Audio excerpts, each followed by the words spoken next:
Welcome to Mountain Murders top true crime countdown of the week. Are you our host, Casey? Yes, it's Casey Kasem. Rocking through the 70s and 80s. Yeah, I'm gonna rock you, baby. Hey, y'all, it's Heather. And it's Dylan. Welcome back to Mountain Murders midweek. Oh, gosh, we're here. End of the week. It's sometime this week. It's what we call it now. Sometimes this week we get on top of it, and sometimes we're a little behind it. It's fine. That's right. We switch. Sometimes we're a bottom, sometimes we're a top. Yeah, sometimes we're round back. Oh. Oh. Well, yeah. You know. I think I already said that. Of the house. Okay. All right, Heather, how are you?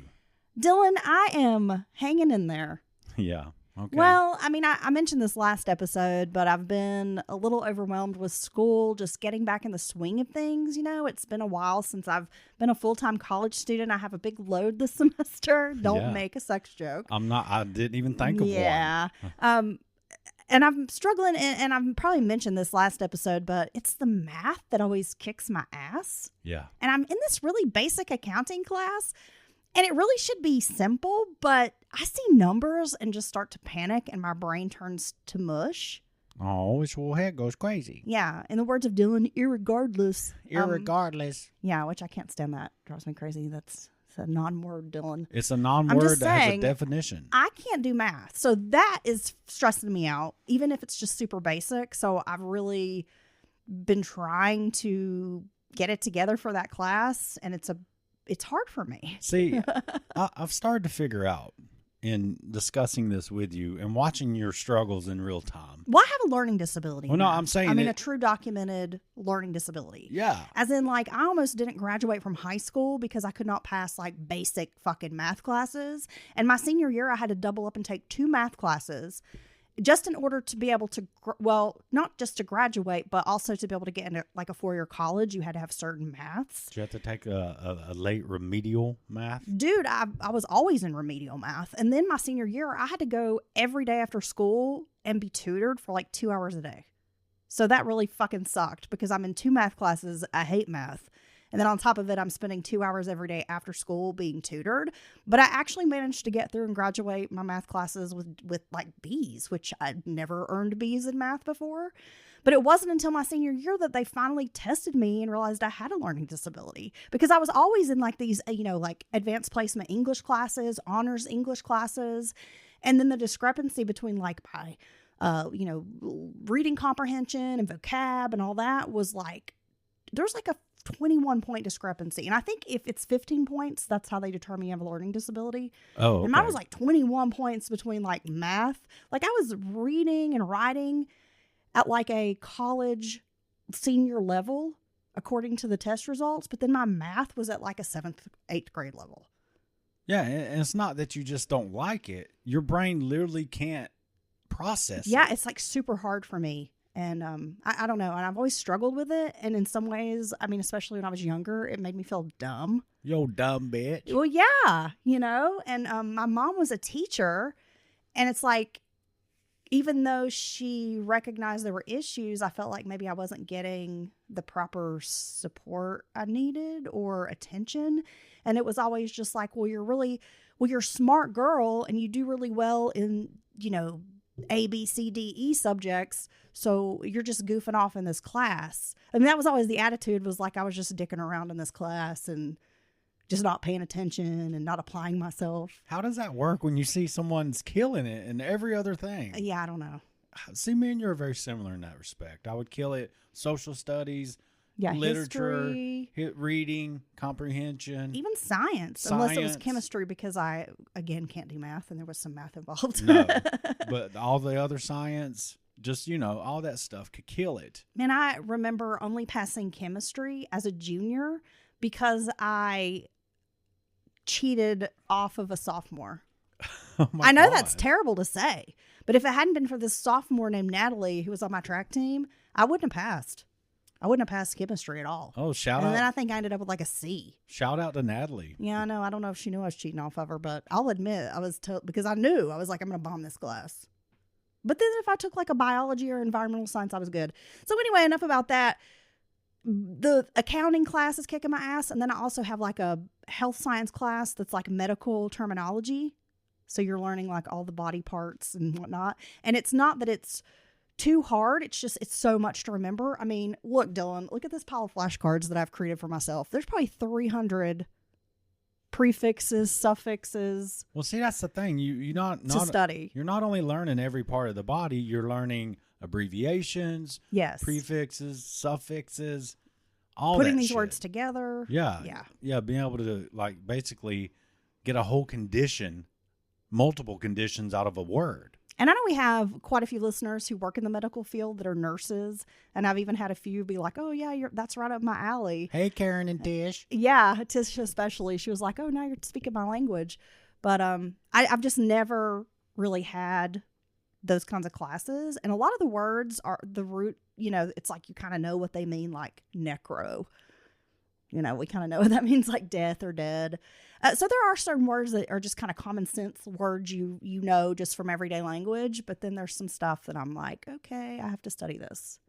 So it's been a lot, and it has put me behind a little bit with the pod. So I'm like really trying to balance school and research and writing the podcast. Yes, and between that and me having absolutely no work-life balance with the job I have. No, you have such a fucked up job right now. Just the hours are crazy. Gosh, shout out to people that work hard and weird hours. Yeah, shout out to like blue-collar workers, our EMTs and nurses who work weird shifts. It really is what drives the economy. It's a huge part of daily life and the economy. They work a lot of times behind the scenes. When most people are sleeping or, relaxing, these people are hard at work to make modern life possible. Well, that's one thing I didn't really maybe realize until I met and married you is the difficulties of blue collar life. You would always hear about these blue collar workers and they typically make a good income, that kind of thing. Right. And you're just like, okay, they're doing this, or they're like, all right. That's a sacrifice. But the thing is, you're sacrificing so much of your time and life and because health. You end up working swing shifts. You end up working these long ass hours or these just fucked up hours. Right. When you should be sleeping. And that's what you can't get away from. We evolved for tens of thousands of years. Your basic clock was daytime, nighttime. Yeah. At nighttime, you were held up somewhere, sheltered, safe, and you didn't have artificial light, right? And if you're lucky, you might have fire. And so you didn't go around in the dark. That's when it was dangerous to go around in the dark. And so even the modern world has been, some hundreds of, couple hundred years. You cannot get away from that basic evolutionary circadian rhythm. Yeah, it's true. And blue-collar workers, people that work shift work, which is defined as being up and working between from 1 a.m. on, they die sometimes 15 years earlier than the average person. Yeah. And that's a big sacrifice of health. Well, you know what I want to do right now, Dylan? What? I want to take this opportunity to give a shout out to all of our folks out there who are in the hustle. Yeah. No matter what you're doing. That's right. Life's hard. Work sucks. Nobody really wants to get up and go to work. I don't know a single fucking person who's like, yes, I get to go to work today. Well, some people do what they love. They're do. Lucky. Yeah, but they still don't want to get up and go to work.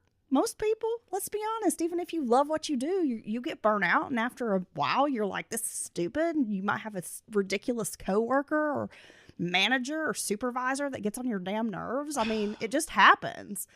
So, man, big shout out to all of our folks out there. We all hustling. We all in the struggle together. We're going to pour some out for you, homie. You know what? At the end of the day, I think we all have more that similarities and things that are, we're more alike than we are different.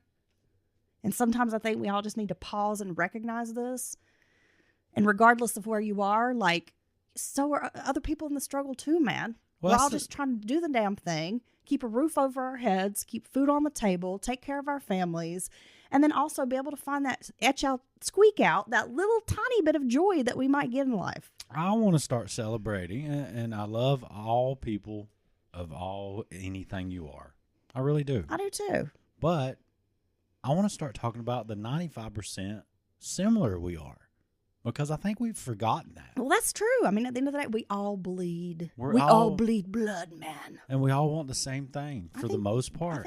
I think everybody just kind of wants to be safe and happy and healthy, right? And fed. And fed, Dylan. Just like when this podcast finds you. Always with the fed. You want to be all those things. We do love food. All right. So, and one more shout out to all the people who got snow who never get snow in the South. Man, I saw some videos.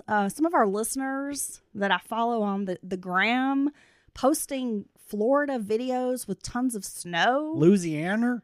New Orleans? Texas? White? What? Whiteout? Yeah. And Wow. not just a dusting. I mean, they has some inches, And then bro. our poor friends in those really cold places. I know we know Holly the other day. She said it was like 8 degrees when she got up to go to work that morning. She posted a picture in our Discord. She's one of our patrons of her little car temperature, and it was 8 degrees. Damn, girl. That's cold. Gosh. Hey, I got to say, my little tidbits have been about froze off. I know. You've had to work out in this terrible weather. All right. Not 8 degrees, but, 15. So, I mean, that's close enough for me. All right, Dylan. So enough with that. We've wasted enough time. Let's get into some true crime news. There's a lot going on. There's a lot going on, and I just have to start the podcast with this story. It is ridiculous. What you got? Nigerian scammers have been accused in an AI-driven fake Brad Pitt fraud. What? Yes.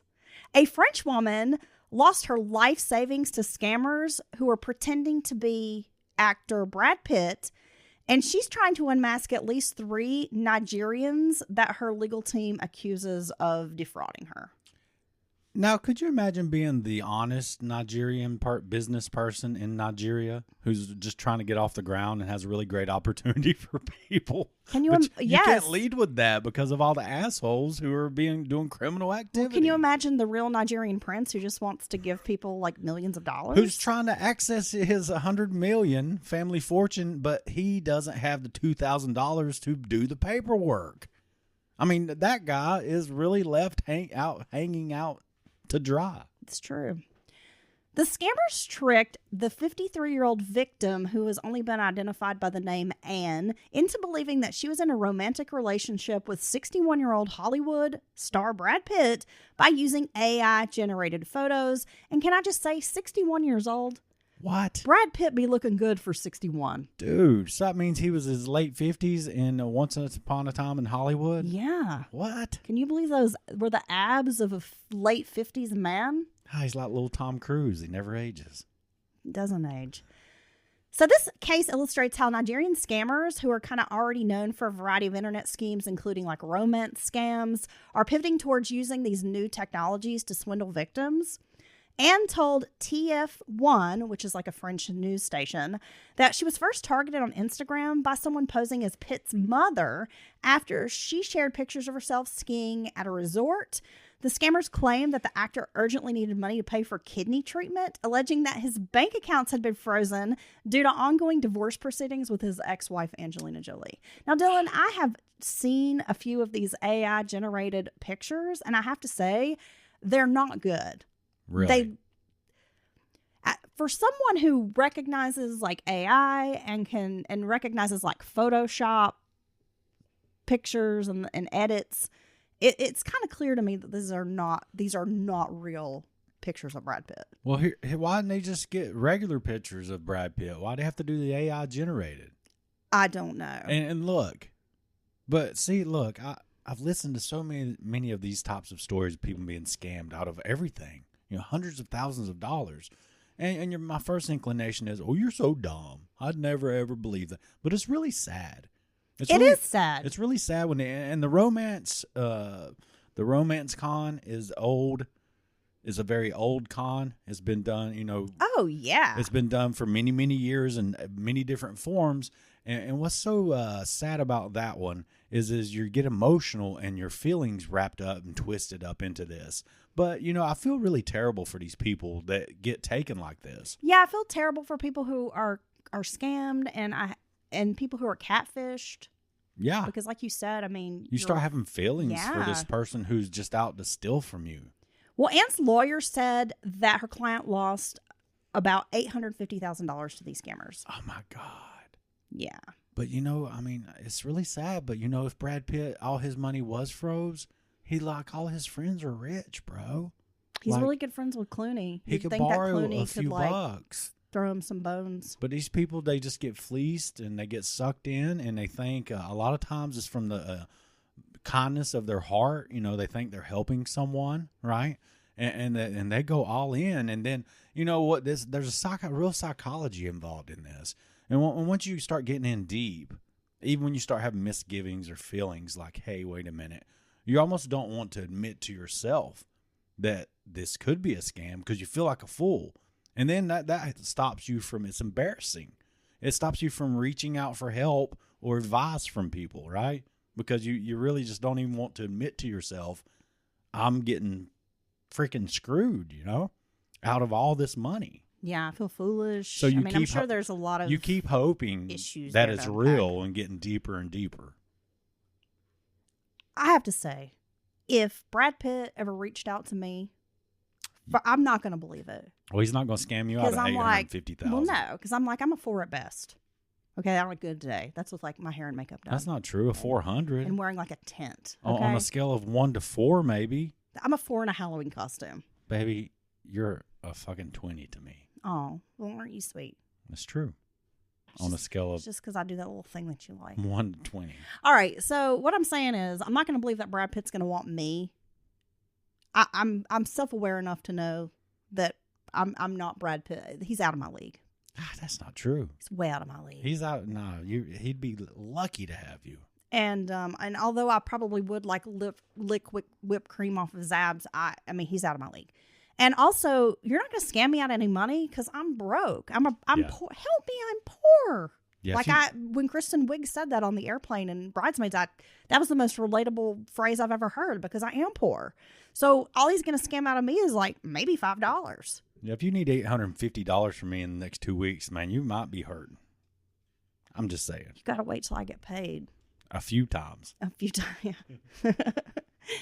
And what sucks is all my money comes in at like a specific time during the month. So you only get paid once a month, which I think kind of sucks. It's like you work for the state. I hate that, You got to have the monthly budget. I don't like it. Well, let's get back to this. So Yahoo Boys is kind of a local slang in Africa's most populous country. And that's the reputation for these internet fraudsters. And that's the nickname they've been given is Yahoo Boys. The influence of internet fraudsters in popular culture has risen steadily since Afrobeat star Olu Maintain released a song in 2007 called Yahoos, which is a song that eulogizes fraudsters. Several Nigerian songs referencing cyber fraudsters, also known locally as 419, which is a reference to Nigeria's criminal code for fraud, have enjoyed mainstream success. Nigerian authorities in 2019, and in case due to resume in March, briefly arrested a popular local musician known as Naira Marley on conspiracy and credit card charges. So it's almost like these fraudsters or committing fraud is like celebrated and romanticized.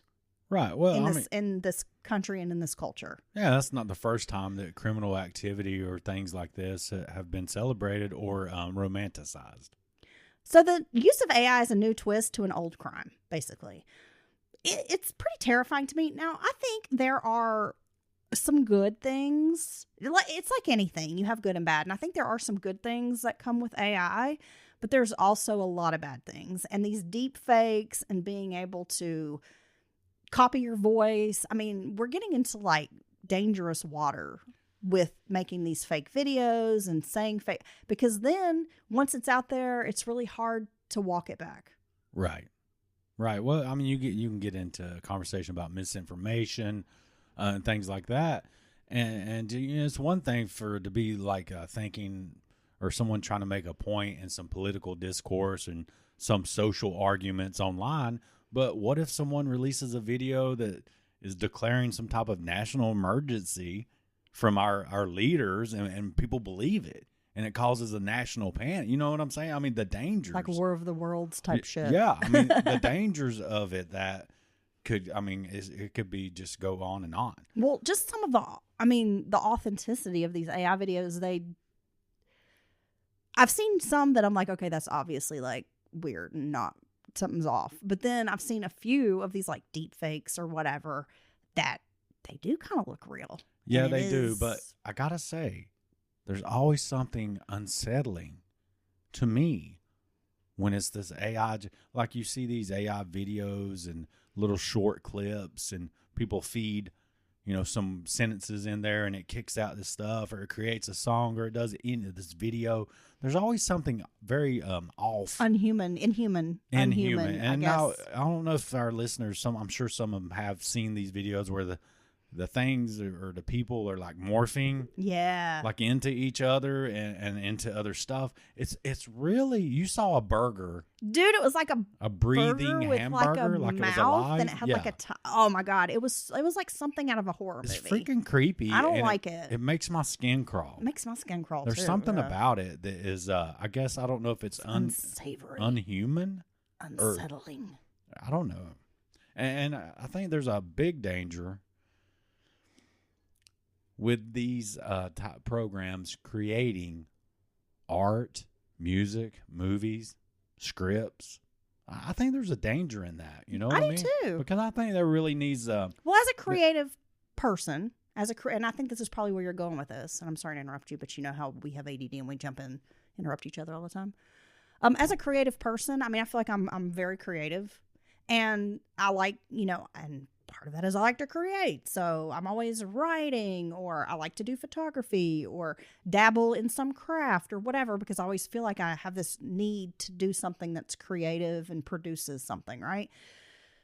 And the thought of not being able to do that, and having like AI just comes and takes over, and then I don't have the ability to do that. I mean, there's something about being an artist. You're typically driven by this desire that you just have to get out there. Well, and I think that's what the AI is missing is passion. Yes. The I don't know if it's the soul of a human, whatever you want to call it, the energy. That's what's missing, and I think that's where the creepiness comes in. Absolutely. The off-putting, like something's just, even if you don't realize it, something just doesn't seem right. Yeah. It's funny that we're talking about this because last night, as you were, or early this morning, I always say night because it's dark out, but it was like early this morning because I'm on a fucked up sleep schedule because of your work hours. Right. And I also have insomnia. So I was up pretty late into the wee morning hours before you went to work. Yeah, you basically stay up and then I go to work and then you go to sleep. Yeah. Because I'll just wake you up. Because if you get awakened after you fall asleep, you can't go back to sleep. It's insomnia. Yes. Yeah. Well, that and just, I want to sleep when you're gone. And when you're here, be around. It misses it. I do miss you because we spend so little time together. Anyway, what I was going to say is I was up late watching a movie called Dollyland, and it's directed by Mary Harron, and she's an indie director. I like her. She did American Psycho, and I shot Andy Warhol, and so she does these kind of like weird little indie movies. Of course, American Psycho was pretty popular, but she's done a lot of like weird little indie movies. So this movie is about Salvador Dali in the 70s, and this young like guy who works in an art gallery kind of befriends him and starts working as his assistant. And Dali, it's just like Dali's weird lifestyle and struggle to make art and whatever, and this balance of like he's trying to make art but he's also like doing all these other weird things. And just kind of watching that makes me, I guess, further is this idea of, artists. I mean, you hear tormented artists or, there's just this like very human quality, I think, about artists. And that's what's missing in AI. Right. Is this just kind of like, because artists are weird in their own right, but then you bring in this computer program that doesn't have a soul, that doesn't have experiences of life. And so they're not going to put like who they are into the art. No. And I don't know if they'll ever reach the point where they can get that missing X factor in there. But I honestly don't want to reach that point. You know what I mean? And I want there to be a clear line between, a human creator and a computer generated creator. I agree. Because I think society needs that in so many different ways. Because when Tammy Wynette sings Stand By Your Man, I felt that. Well, music's one of the most important and emotional, impactful components pieces of art. Of human existence. And just like a fabric of humanity. Like without music, where would we be? Yeah, I mean, and that goes over through the ages. Through, when George Jones stopped loving her today. I mean, that song hits me right in the feels. Yeah. Because you understand his longing and pain. Well, yeah, you can relate. Everybody's had that feeling, Exactly. So I recommend, if anybody out there likes weird artsy movies, Dollyland is pretty cool. Ben Kingsley plays Salvador Dali, and I think he's a great actor. So, recommend. Dylan, let's move on here. Amanda Knox is back in the news. Now, that's the woman who was wrongfully accused in Italy? Yes, while she was an exchange student, God, that was so wrongfully country. accused of murdering her roommate Meredith Kircher, spent many years behind bars in an Italian 6 to 8 prison. Yeah. Well, an Italian court on Thursday upheld Amanda Knox's criminal conviction for slandering her former boss nearly 2 decades ago when she was wrongly accused of murdering her roommate.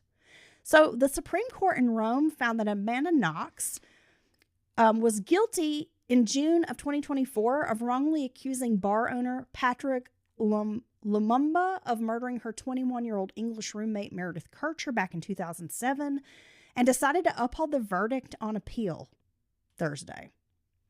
Knox said she was coerced by Italian police into accusing the bar owner of Kircher's murder. So when is this case going to end? I mean, honestly, what are they trying to prove with this? I mean, this seems like she got away on this, but we're going to kind of, make a stink about this other thing. Well, it seems like retaliatory to me. Yes. Like she's humiliated us because we did we hyper-focused on her. We did a poor investigation. We botched it. We've kind of been globally or internationally embarrassed by the situation, but we still have to get her on something because we can't let it go. Now, I mean, it just seems retaliatory to me. Do you know, did they ever find the quote unquote real killer? I don't think so. I'm not up and up on that. I don't think so. And there are a lot of people who still believe that Knox murdered her roommate, but I don't think they ever solved Meredith Kircher's murder. Wow. Which is even makes the situation even sadder, if you will. Let's move on to this story, Dylan. An English mom has been sentenced to 10 years in prison in connection with the 2021 deaths of her 4 children who died in a house fire while she was out shopping. I don't get these people that just go and a lot of people have different ideas about the appropriate ages of older siblings watching their younger siblings, blah, this and that. But does it say the ages of the children? We're going to get into this. Because I've got a feeling this is really inappropriate to be leaving these kids alone. Please allow me the opportunity to tell you more, Dylan. Deveka, her name is Deveka Rose. She was sentenced to the 10 years behind bars on Friday after she was found guilty on 4 counts of manslaughter. The 30-year-old had left her 2 sets of twins locked in the house while she went shopping, where a fire broke out and they were ultimately trapped inside the Sutton area home, which is in South London. The Metropolitan Police stated in a news release at the time that the twin brothers Leighton and Logan Hoth, 3 years old, and fellow twins Kyson and Bryson Hoth, 4 years old, were found unconscious in an upstairs bedroom and taken to the hospital where they were later pronounced dead. A neighbor who spotted this fire happening kicked in the front door in an attempt to reach the kids, but couldn't enter because the house was on fire and, it was just too dangerous to try to go in here. But what a hero neighbor, right? Investigators said the fire is believed to have started in the living room on the ground floor, either by a candle or tea light or a burning cigarette that quickly spread threw a bunch of strewn, discarded items and rubbish on the floor. God. Who's going to leave toddlers alone? 4-year-olds and 3-year-olds. What are you doing leaving candles lit, unattended? And also, bitch, clean your house. There's so many things wrong with this story. Who needs to go shop and wants to go shopping that bad? I mean, seriously. Well, it seems like once the fire broke out, the children fled to an upstairs bedroom where they would be overcome by smoke. Post-mortem examinations confirmed that the boys died from inhalation of fire fumes. Yeah, so, I mean, this was very preventable, right? If there was anyone, even an 11-year-old, there with them. Well, I don't know. It sounds like she may have deadbolted the door where they came in, open it. Well, here's the thing. Rose had allegedly told police that a woman named Jade, whom she'd only met a few days before the fire, was supposed to be watching the children while she was out shopping. But during their investigation, detectives could not locate that woman who, matched the name or the description that Rose gave them. So they realized pretty quickly that she left the kids so she could go shopping. That's disgusting. People like that shouldn't have children. I agree.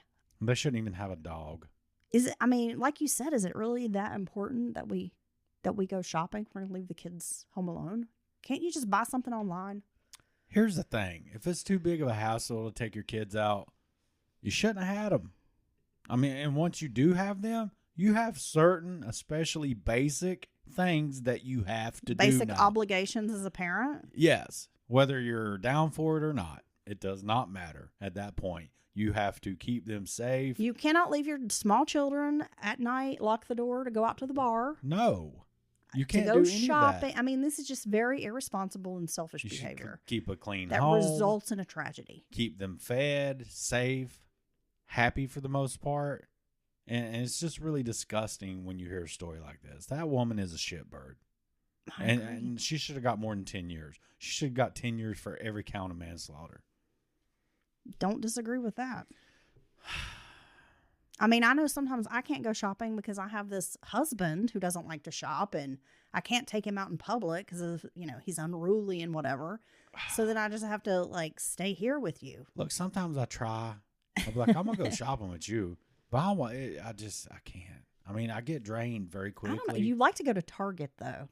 On occasion, I can get you to go to Target. Well, Target has some stuff I need or want, and it's big enough that it takes me a little while to walk around and look. And then I always make a pass by the big TVs in the back and contemplate maybe getting one, even though I don't. You never do. I don't, but I know where they are. I know what the new models look like. Yeah. That's a very, not to be all gendery, but it's a very dude thing to do. Well, look. Is just to go stare at TVs. No matter where you go, you would see the old man or old men sitting on an available bench or something out of the way, waiting, sometimes holding their wife's huge purse. Well, what's funny that you say that is that we were recently shopping at some outlets, Yeah. and I was in the Nike store, and you went outside because you were just okay, I'm done. And you went outside and you're sitting on a bench, and then not too far off, a husband came out there and sat next to you. Right. And you both were just No, he's like, do you mind if I come out here and sit? I was like, I was waiting on you. I knew you was coming out here. And then we were both bigger guys, big framed guys, talking about how there's nothing in there that fits us in a Nike outlet. And what's really funny, that I thought was funny, is that man, his wife and I were shopping in the same area. Having a hoot. And talking, and we had the same so we were we have the same because we had the same t-shirts and whatever. Yeah. And then I'm and of course we marry men who go sit on the bench. So you're in there having a blast. I wasn't really having a blast. You could do it for an hour. Well, it's because they had a lot of good deals, Dylan. I needed some gym clothes, and everything was on clearance and 50% off because they had them after Christmas sales. But there was nothing in there that fits me off the rack, dude. See, this is what bugs me, and I know we're on a tangent here, but our listeners know what we be doing. I can't stand when I go in stores and the only sizes available are they have the smallest sizes, extra small, always on the rack. Tons of items. If I was a size 0, size 3, 4, whatever, I would have every article of clothing available to me. But if you're a big girl, you wear them double-digit sizes, you thick in the middle, what have you. I'm a chunky girl. I know this. They never have my fucking size. And so I'm like, why do you not manufacture? Because the majority of women, especially in this country, are not like a size 0. And I'm not body shaming anybody anywhere, because, you know, we all exist in our bodies. But why are you not making, like, if these are the sizes that sell out first, why are you not making more of those sizes? Because when you go to the clearance rack, it's always these tiny sizes. So there are not that many people buying these sizes, but you're manufacturing, it seems like, a ton of that size. And then here we have one size 12 for you. Yeah. I don't get it. Oh, I know. I have a new problem with my body. I've been working out for some time now. You have a new problem with your body? Yeah. You have no problems with your body. It's almost a good, I mean, I guess you could. So I've been working out, and I do a lot of upper body, I guess. And so my shoulders and my I know. Sometimes I'm like, you can do other exercises, I don't need to. I'm just perfect everywhere else. But anyway, my shoulders and back and like chest have grown in a good way. Y'all barrel chested. But now all the shirts it's made my shirts go up. So now everything, my belly that I still have, hangs out of every shirt that I have. So you're basically wearing a crop top, is what you're telling us. It's ridiculous. All your t-shirts are now crop tops. Oh my gosh, let's move on. Yeah, literally the 20 shirts I bought when I started losing a little weight, feeling a little better about myself, none of them fit now. None of them. They all come up. And it's you lost weight, but then now you've built this muscle back up. Yeah. Yeah. Yeah, I'm a beast. The unit. You're the unit. I've become the unit. Listen, I'm not alone when I say this. I know other people are out there. They're thinking it too, Dylan. Just embrace it. Go with the crop top. I'm going to have to, because literally nothing fits. You should have body confidence. I need like a 2T shirt now. Sexy. Like tall. Yeah. I want to see that little belly hanging out. Well, you can see it. I have a belly fetish. Is that weird? Oh, I'm well aware. Yeah, I know. I do. I like a big boy with a belly. Is that strange? No, Not for me. Dad bods are in, bud. I like it. Yeah. Keeps me warm. It's squeezy. That's right. Yeah. All right. It's like a big pillow I can just enjoy. Wow. See how cute you're sitting over there now? Yeah. Yeah, you're you're blushing a little bit. Get my little belly out. All right. Yeah. I didn't know it was that kind of party. All right, Dylan. The headline alone is enough that we have to talk about it. A disabled man wins $6,000 from cops after being mistaken for a bus masturbator. They've, quote, put my life in danger. What? Like I said, we have to talk about this. So a man has won a lawsuit that equals, it's at 5,000 pounds, but it equals about $6,100 in American money. A payout from police after being wrongly accused of masturbating at a woman on a London bus. Oh. Brent Naylor from Finsbury Park, which is in North London, was identified following a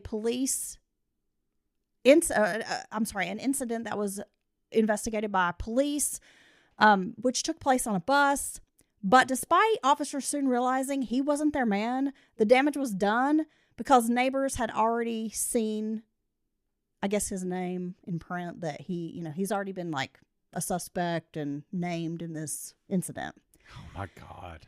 So the 56-year-old says the police's incompetence in arresting him for an incident of exposure he did not commit has made him the subject of verbal and physical attacks ever since. Brent is disabled and has been assaulted, evicted from his home, and even banned from his favorite pub since being handcuffed by 6 officers at his front door. He said, quote, "They pinned it all on me without actually investigating it at all. It was disgusting. The description of the guy was 6 foot. I'm 5'8". I'm the slimmest person alive. And this guy was described as like being heavyset. So now he doesn't trust the police and they have put his life in danger. And he called them, quote, horrible people. Damn, it seems like he should have maybe got a little more money out of that. Well, this is what happened, Dylan.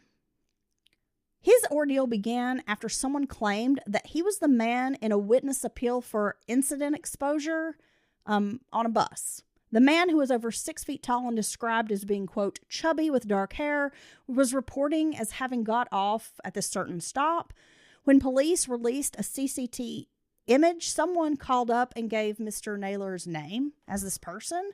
And despite looking nothing like the man in the shared image, police arrived unannounced and arrested him in front of all of his neighbors.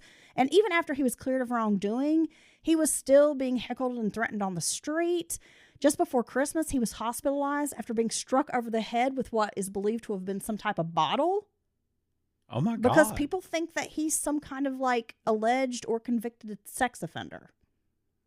So this has actually became scary and very serious for this person. So, I mean, they don't even come by and like interview him or take one look at him and say, wow, he looks nothing like the person in the video. Well, here's the thing, Dylan.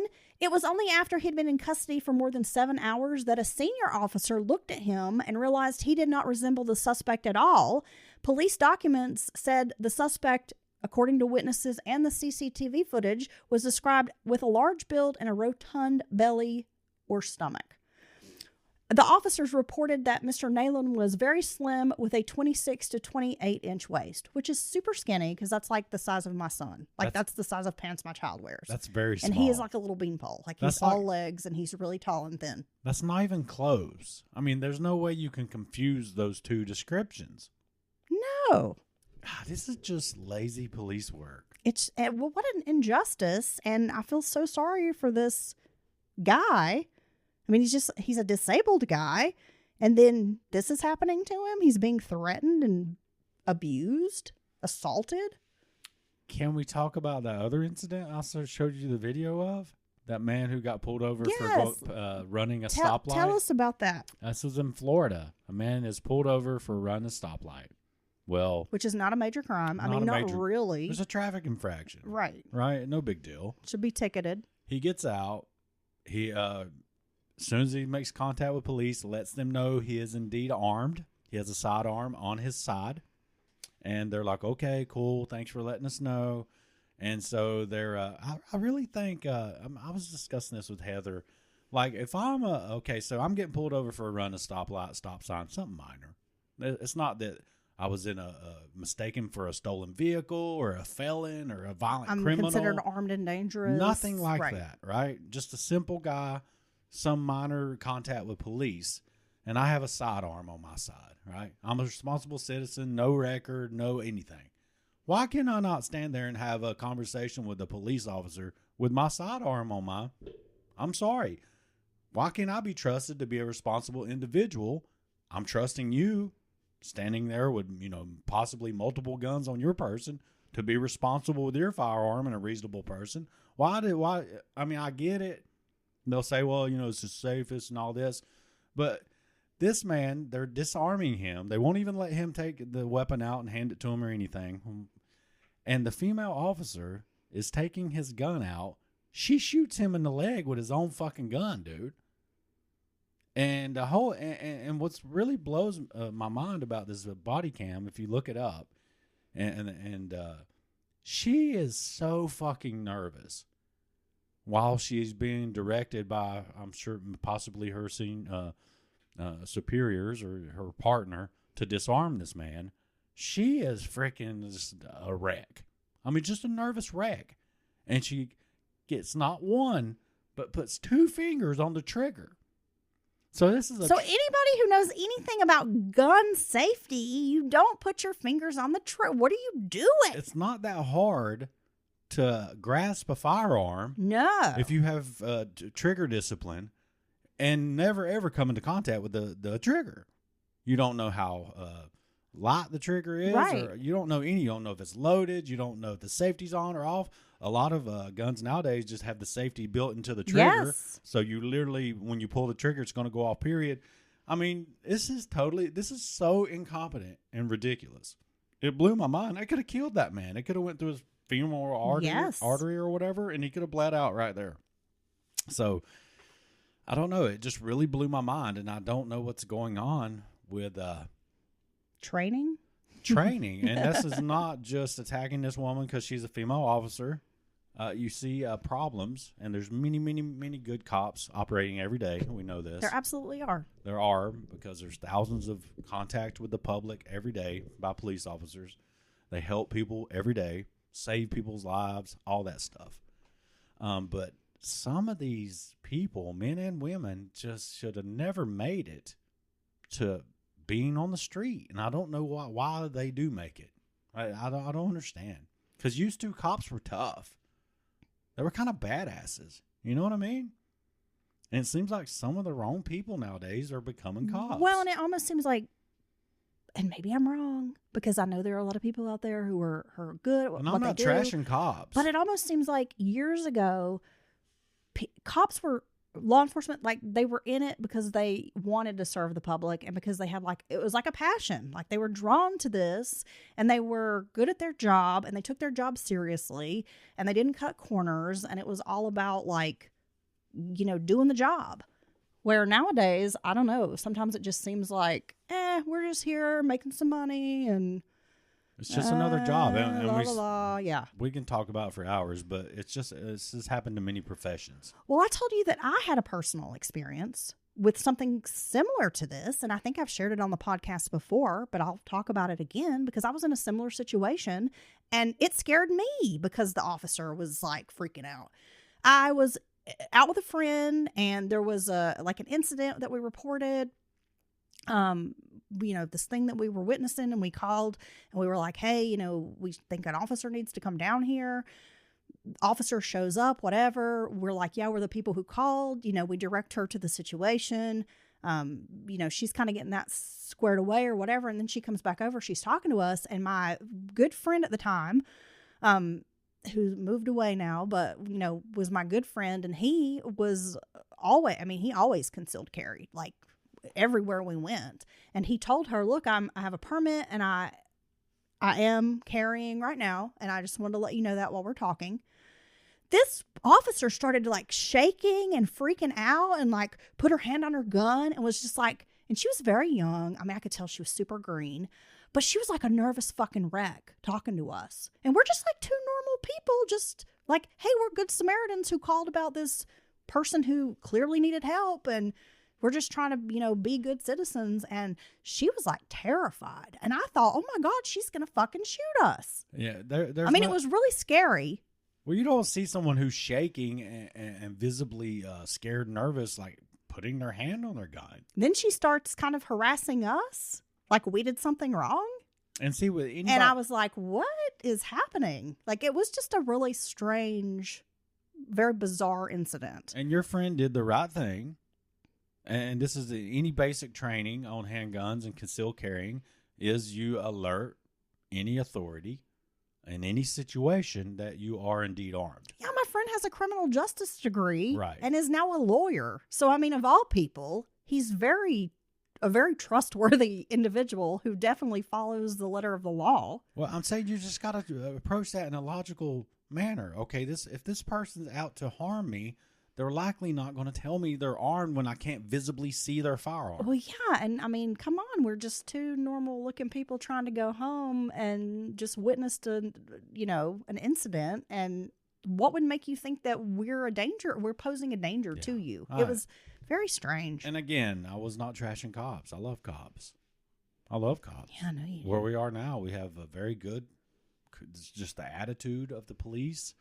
Dylan loves a man in uniform. They're just I'm just saying it's like loves those lady officers too. He's like, yeah, get your handcuffs. They just bad boy. Well, yeah. Oh, only if they're pink and fuzzy. Ooh. No, I'm just saying it's like they just want to do police. They want to police. They want to protect the community. We've had good interactions with law enforcement. I mean, not that we've had a bunch, but we've just community policing. Like we've had. Well, just seeing how they do and how they treat people. And they're not hiding around every corner to give you a fucking speeding ticket, you know? Now, here's an Appalachian story that we should cover because the New River Gorge National Park in West Virginia, super popular place to go, super famous. Well, the Friends of New River Gorge National Park and Preserve, it's a group. They have joined Crime Stoppers of West Virginia to provide cash rewards for information that result in solving crimes that occurred either on the evening of December 20th or the morning of December 21st, when one of the park's most popular trees, the Long Point Trail, was vandalized by spray paint. I mean, who does stuff like that? No, you've got this beautiful scenic area. The New River Gorge is gorgeous. Oh my gosh, I was there in the fall and it was breathtaking. Popular spot, tons of visitors to that area. And then you got some asshole vandalizing and spray painting a freaking tree. Like, what is wrong with you? I just don't get. I've said this before. I don't understand people who do things like this. Even as a young person, I was never into this type of tearing up or defacing property. I've never understood it. I don't think it's cool. I don't get a kick out of it. It never made sense to me. Well, on the morning of the 21st of December, National Park Service law enforcement responded to a discovery of around 10 trees and several rocks that had been spray painted red. There's some words and markings. Some of the language drew a question of possible suicide, but there was nothing to substantiate that beyond it was just a vandalism that occurred. And it's received a lot of coverage on social media, but now they're offering a $1,000 reward, up to $1,000 to catch the person who did this. Well, they should. I hope they do catch them, and I hope they throw the book at them. You can go to crimestopperswv.com to report someone you know. And I think it's okay to be a snitch in this situation. But only if you really think they did it. Don't do it just to mess with somebody. Because that happens a lot. No, nobody be doing that. It happens so much, especially in like brutal crimes. You have exes, people who hate their boss, people who hate their neighbors, things like that. Call and say, "Oh, I think they did it," which is a really messed up thing to do. I think this man with the 26-inch waist is the large beer-bellied man who masturbated on a bus. Now, on that story, if the perpetrator hadn't masturbated at the woman, you think it would have been less of a crime? If no! He was just masturbating Dude, like at the put wall? it in your pants. Keep it in your pants. Nobody wants to see that. And if they do, they'll pay to see it. Well, y'all got to make some arrangements. It's really strange to me. That's deviant behavior. People who do that shit. Very dangerous, deviant behavior. All that peeping, flashing. Quit jerking it in public. All that. That's very scary stuff. Plus, I'm sorry, but what's sexy about a bus? It's gross. It's not going to work for me. It's too germy. No. It's too public. I don't know. Maybe they're just exhibitionist. You want someone to see you doing it. I don't know. Police have announced the arrest of 2 juveniles they allege fatally beat and stabbed a missing 13-year-old and then set an unoccupied residence on fire. Oh, my God. These damn kids be out of control. Now, we haven't heard of a story like this in quite a while. Now, this is according to the Columbia Police Chief Skip Holbrook. On Wednesday, January 15th, the Columbia Fire Department, this is Columbia, South Carolina, by the way, responded to a structure fire on Cardamom Court. 30 residents in the area are occupied while 72 are vacant, and the fire had been set in one of the unoccupied units. Firefighters made entrance into this, home and found a deceased female inside. When police arrived at the scene, they determined that the victim had suffered traumatic injuries to her face, body, and had been severely burned. The victim, however, did not have any identification on her. So, of course, investigators had to meet with Richland County Sheriff's Office, and they had to do a little bit of work to determine that Kenaya Baker's mother had reported her missing on January 12th. Baker was similar in size and age to the victim, and then they ultimately identified the victim as Baker. So the coroner explained that due to the trauma on Baker's body, the teen's missing person description did not match up at all with what they had in front of them. Well, yeah, after they had to use DNA from dental records and some of the clothing found at her foster home, which ultimately led to identifying her. She had been bludgeoned, stabbed, and burned. So, of course, they listed her manner of death as homicide. This is just monstrous. Police then arrested 2 juveniles they allege played a role in Baker's death. The first suspect is a 16-year-old runaway female with a history of disorderly conduct, malicious injury, throwing bodily fluids, and other charges. She was reported missing on January 12th and was wanted by the Department of Juvenile Justice for cutting her ankle monitor off on the 12th. She was last enrolled in high school in January of 2024, but dropped out. The second suspect is 15 and dropped out of high school and is known as a frequent runaway. Both suspects have a history of running away. This is scary, and I think it really goes to show their needs to be some sort of overhaul in a system. Well, you got this poor girl who's already living in the foster care system, so her life's rough. We've got a lot of work we need to do with these young people that are in the system. Yeah, well, that's a very hard situation. It's tough. It's tough to find enough people to help, and then to find quality families that aren't just in it for the money, which happens, unfortunately happens. Or families that are just creeps. Or families. Because you hear horror stories about what happens to these kids who are shuffled from home to home to home. Yeah. And have terrible stories about each place they've been, and the group homes don't seem to be any better. And I mean, we're just failing these kids. It's really disturbing on all fronts because of the age of these girls, and you don't typically think young women or young girls are going to commit this kind of violence. No, but when they do, it's typically it's a situation like this where you have it's one of those situations where the people team up, and if they hadn't gotten together, they might not have went this far. You know what I mean? We've talked about this before. You have this with these madness of two runaway couples, or these young people who think it's them against the world or whatever, stuff like that. Well, that's something that we've noticed, I think, a lot in these types of cases where a teenage girl is a victim and you find out she was killed. It's usually like a group of friends, because I think of the Skylar Neese case, and then I think of the Slender Man case. Yeah. And you're right. I mean, it is often like a group of girls that murder another girl. Yeah, and oftentimes you'll have a ringleader. Yeah. Someone who's really pushing it, and then other people are just kind of following. Well, it's a heinous crime, and it's very disturbing. And then the other side, it being, how the system fails these very troubled young people, these troubled youths, the two youths. And I mean, what are we doing? Because I know we're pumping money into these systems that don't work. Yeah, but even though they're 16, 15, something's wrong with you if you do something like this. I agree. You just happen to be 15 and 16. I'm sorry. You were, maybe one is, like I said, going, pushing it along, but still, it's very disturbing. Yeah, it's extremely And they'll disturbing. say, oh, they're young and their frontal lobe's not developed, blah, this and that. I'm sorry. I would not have ever. I would have never, ever done it, even as a small, young, that kind of violence is incredibly abnormal. Under 10 years old, I would have never, there's no way you could get me to go along with this. The whole time I'd be saying it's wrong, stop, get away. I would be trying to find help. I don't know. Well, Dylan, thank you for sitting down with me to discuss some true crime today, some true crime news, some crime news. Gosh, a lot going on. Yeah, a lot going on. And I know we were off on some tangents, but that's just how we roll around here. Gosh, that's what happens. It's the cold weather. We're just happy to talk to people, aren't we? Yes. We've been sick. Our listeners are our friends. We don't have a social life. You're my only friend, Dylan. That's not true. We got friends here. And when you work and you're away. Hey, Renee. I'm so sad.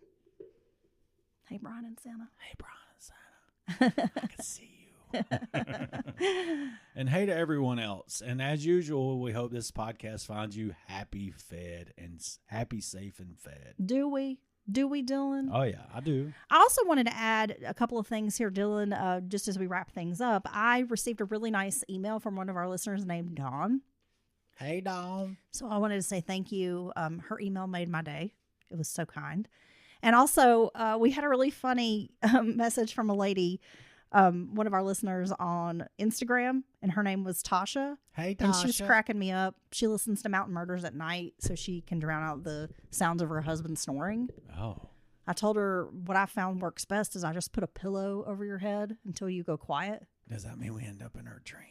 Maybe she's dreaming about you, Dylan. Ah. She's dreaming about you in that midriff. Yeah, that's right. Feeding her. That's right. His belly's out. She's dreaming of you in a crop top saying, I hope you're fed. I'm here to feed you, girl.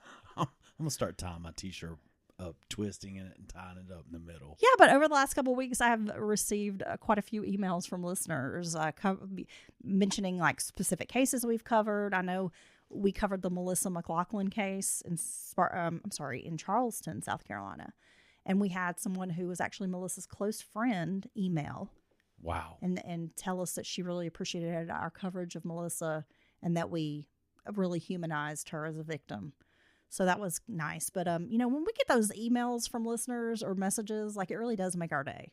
And if you would like to send us a message, you can do that at mountainmurderspodcast@gmail.com. And unlike some podcasters, we will actually respond. Yeah, and you also had someone who was very familiar with the area of the Beltway Yes, Stopper. we did. We had someone who grew up, well, their mother grew up in Maryland, and then they grew up going to Maryland. And she was like, I knew all the places you were talking about. And so that's, you know. And, you know, it seems like those messages come in always at the best time.